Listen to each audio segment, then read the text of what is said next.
Assalamualaikum warahmatullahi wabarakatuh. Baiklah Pak, saya Afni Susan dengan NIM 120103200954 dari kelas 4 APC, mata kuliah Administrasi dan Supervisi Pendidikan.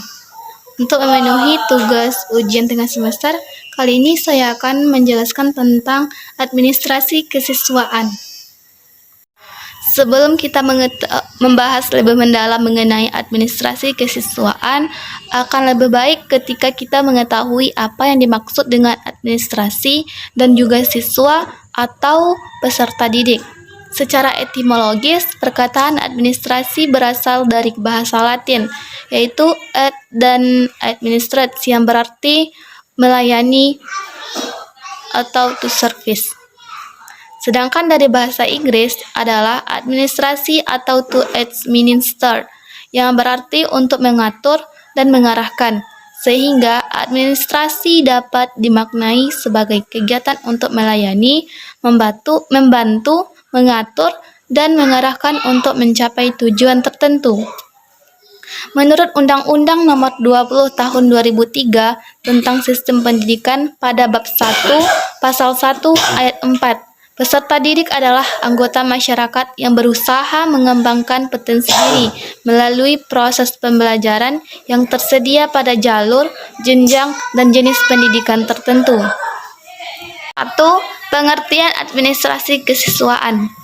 Berdasarkan pengertian di atas, maka peserta didik atau siswa adalah orang atau individu yang mendapatkan pelayanan pendidikan sesuai dengan bakat, minat, dan kemampuannya agar tumbuh dalam menerima pembelajaran yang diberikan pendidik. Setelah mengetahui pengertian administrasi secara benar dan luas, serta mengetahui pengertian siswa dalam sistem pendidikan, maka dapat diketahui bahwa administrasi kesiswaan itu merupakan suatu penataan atau pengaturan segala aktivitas yang berkaitan dengan siswa, yaitu mulai dari masuknya siswa ke sekolah sampai dengan keluarnya siswa tersebut dari suatu sekolah atau lembaga.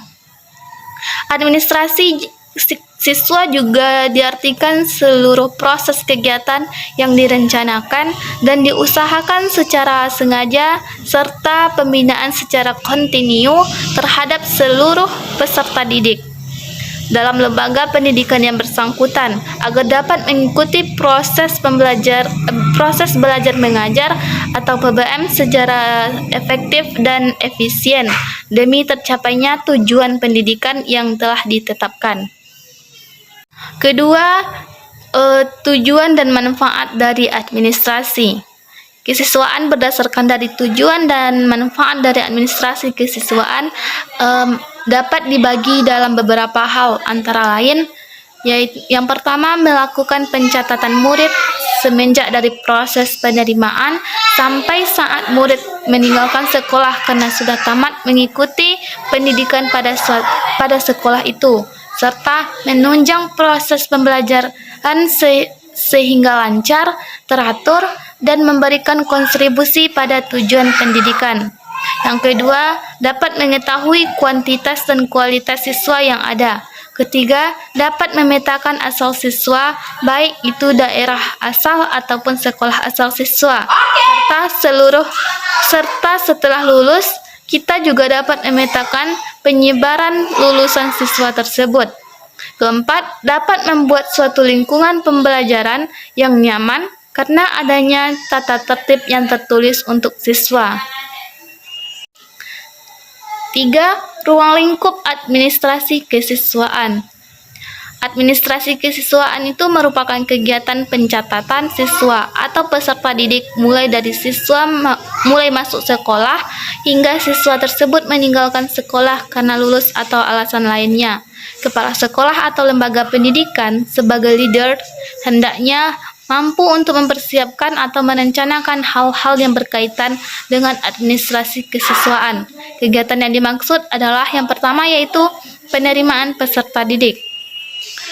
Dalam penerimaan peserta didik baru perlu direncanakan dengan baik agar penerimaan siswa baru dapat berjalan sesuai dengan apa yang diharapkan.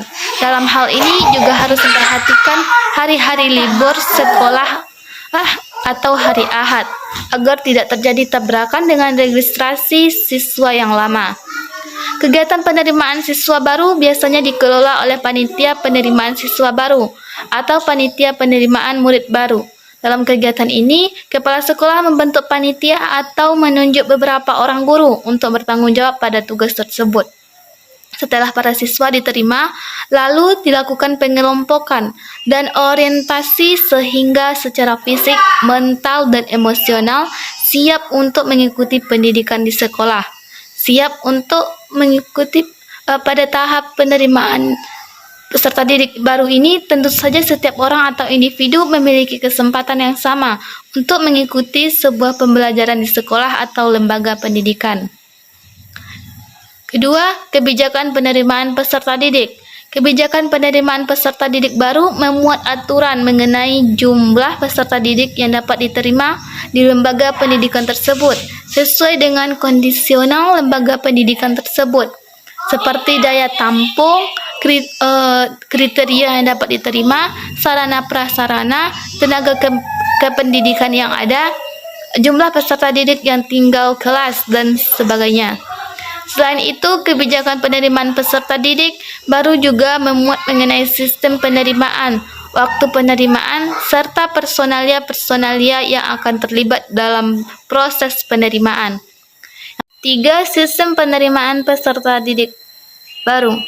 Berbicara mengenai sistem penerimaan, ada 2 macam sistem penerimaan peserta didik baru, yaitu sistem promosi dan sistem seleksi.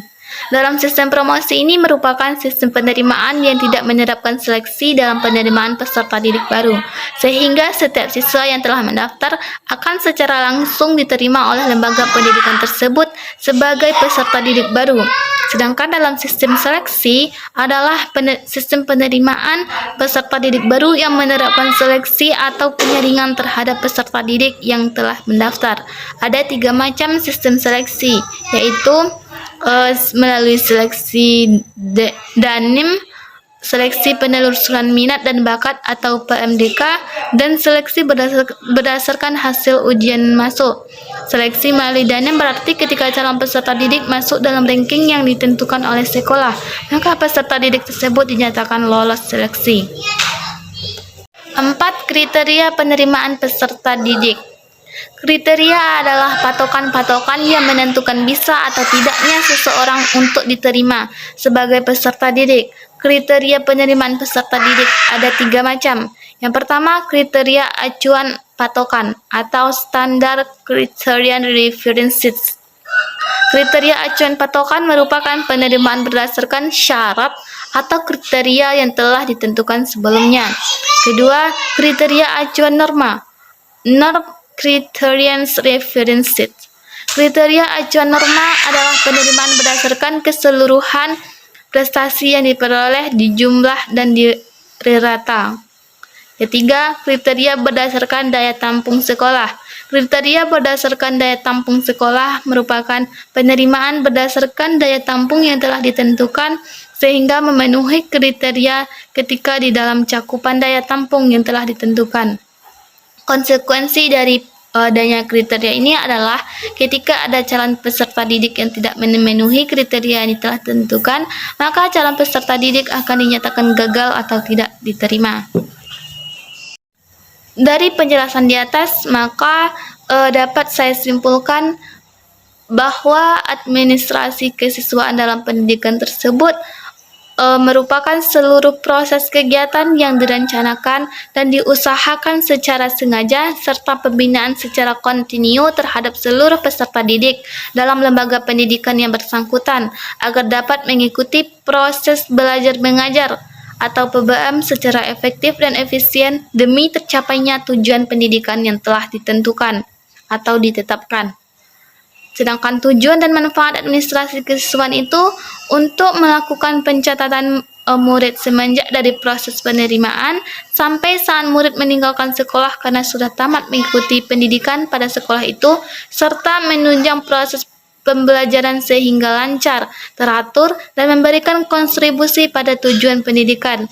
Selanjutnya, tujuannya adalah mengetahui kuantitas dan kualitas siswa yang ada serta dapat memetakan asal siswa baik itu daerah asal ataupun sekolah asal siswa, serta setelah lulus kita juga dapat memetakan penyebaran lulusan siswa tersebut. Adapun manfaatnya adalah dapat membuat suatu lingkungan pembelajaran yang nyaman karena adanya tata tertib yang tertulis untuk siswa.